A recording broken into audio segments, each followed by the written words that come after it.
হরে কৃষ্ণ। জয় নিতাই, জয় গৌর। সকলে ভালো আছেন? অবশ্যই ভালো থাকবেন, সুস্থ থাকবেন, প্রত্যেকটা ভিডিও দেখতে থাকবেন। আর যারা দীক্ষা নিতে ইচ্ছুক তারা অবশ্যই আমার সঙ্গে ফোনে যোগাযোগ করবেন। সন্ধে 6:30 থেকে রাত্রি 8:30 পর্যন্ত ফোন খোলা। আজকের বিষয় হচ্ছে, মা বাড়িতে অশ্বত্থ গাছ কি লাগানো পাপ? লাগালে কি বিপদ হয়? লাগাতে নেই? ভূত পেত বাস করে এই গাছে? অশ্বত্থ গাছ, বেল গাছ এগুলো কি লাগাতে নেই? অশ্বত্থ গাছ বেল গাছের মতো পবিত্র গাছ আর হয় না। অশ্বত্থ গাছে স্বয়ং লক্ষ্মী নারায়ণের বাস। মা লক্ষ্মীকে সঙ্গে নিয়ে নারায়ণ অশ্বত্থ গাছে বাস করেন। একটা দিন বাদ দিয়ে, সেটা হচ্ছে রবিবার। রবিবারে অলক্ষ্মী দেবী বাস করে অশ্বত্থ গাছে। খুব ভালো করে শোনো তোমরা। অশ্বত্থ গাছে রবিবারে জল দেবে না, রবিবারে প্রদীপ দেবে না। বাকি সব দিন জল দেবে, প্রদীপ দেবে। শনিবারে সবচেয়ে শুভ। শনিবারে যদি জল মিষ্টি দেওয়া হয়, সন্ধ্যের সময় প্রদীপ জ্বালানো হয়, তাহলে বাবা শনিদেবেরও আশীর্বাদ পাওয়া যায়। অশ্বত্থ গাছ বাড়িতে লাগানো খুব ভালো, খুব শুভ। বেল গাছ বাড়িতে লাগানো খুব ভালো, খুব শুভ। তবে একটা কথা মাথায় রাখতে হবে, অশ্বত্থ গাছ কিন্তু বিরাট বড় হয়। বহু জায়গা জুড়ে এই গাছ হয়। কাজেই এই গাছ বাড়িতে লাগানোর মতো জায়গা বাড়িতে কাউরির থাকে না।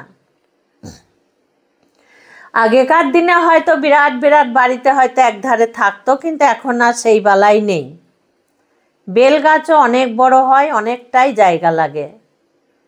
বাড়িতে এই কারণেই লাগানো যায় না, যেহেতু এই গাছ অনেক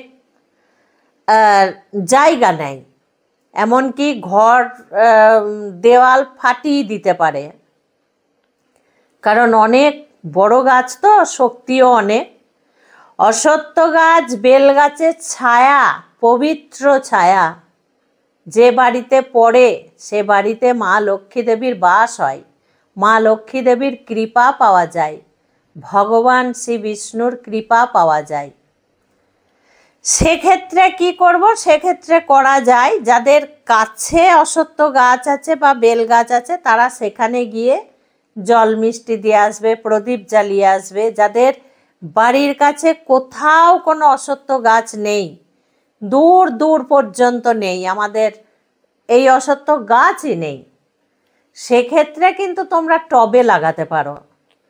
যাদের টব ছাদে রাখার জায়গা আছে বা ফাঁকা উঠান আছে, উঠানের মধ্যে এই অশ্বত্থ গাছ, বেল গাছ, বট গাছ এগুলো টবে লাগাতে পারো। তবে আজকাল তো সবই টবে হয়। আমার বাড়ির কাছেই অশ্বত্থ গাছ আছে। আর আমার সন্তানেরা তো দেখেছো আমার বাড়ি এসে, আমার পাশের বাড়ি, পাশের দিদির বেল গাছ আমার সব সময়ের জন্য দর্শন করা হয়। আমি পাতাও তুলি ছাদ থেকে। তো আমি প্রত্যেক দিন প্রদীপ দেখাই বেল গাছকে, অশ্বত্থ গাছকে, আমার মা বুড়িমাকে আমি দেখাই। তবে এইভাবে তো সবার সুবিধা বা সুযোগ হয় না, কিন্তু আমি অনেক কটা বাড়িতে গিয়ে দেখেছি অশ্বত্থ গাছ আর বট গাছ তারা টবে লাগিয়েছে, কিন্তু বেল গাছ আমি দেখিনি। একজন মা আমাকে একদিন বলছিল যে মা বেল গাছ লাগিয়েছিলাম, খুব সুন্দর হয়েও ছিল, কিন্তু আর হলো না, আস্তে আস্তে মারা গেল। তো আমি লাগাইনি, আমার লাগানোর দরকার পড়ে না। কিন্তু এই অশ্বত্থ গাছ, বেল গাছ, বট গাছ এগুলো সত্যিই খুব শুভ গাছ, খুব ভালো গাছ। এর মধ্যে কোনো ভূত প্রেত বাস করে না, এর মধ্যে দেবদেবী বাস করে, ভগবান শ্রী বিষ্ণু লক্ষ্মী সহ বাস করে। আর বেল গাছকে আবার শ্রী গাছও বলা হয়। বেল ফলকে শ্রীফল বলা হয়, আর শ্রী মানে লক্ষ্মী দেবী। বোঝা গেল? বাড়িতে কোন ধরনের গাছ লাগাবে না? মরুভূমি দেশের গাছ, যেমন বালি চোরাবালি মরুভূমি, যে দেশে বৃষ্টি হয় না, শুধুই বালি, ধু ধু ধু ধু ধু ধু মরীচিকা, তো সেই সমস্ত জায়গার কোনো কাঁটা জাতীয় গাছ এনে বাড়িতে লাগাবে না, এটা কিন্তু খুব অমঙ্গল। কাঁটা জাতীয় গাছ তবে বলবে মা যেমন লেবু গাছ, যেমন ফল গাছ, ফল গাছ তো লাগাতে পারা যাবে, বেল গাছে কাঁটা থাকে, এগুলো অবশ্যই লাগাতে পারা যাবে।